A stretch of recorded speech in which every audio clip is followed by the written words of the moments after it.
एरंडोल तालुक्यातील रिंगणगाव येथील ग्रामस्थ कॅनल पुलाजवळील कॅनलला लागून असलेल्या रस्त्याच्या कामाची आतुरतेने वाट पाहत आहेत. हा रस्ता लवकर पूर्ण झाल्यास ग्रामस्थांची मोठी सोय होणार आहे.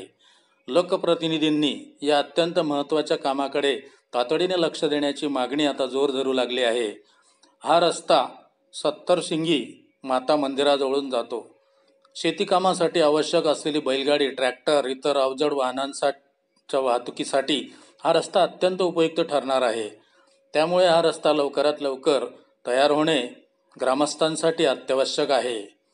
या रस्त्याच्या कामासाठी यापूर्वी माजी आमदार चिमणराव पाटील यांनी पाठपुरावा केला होता.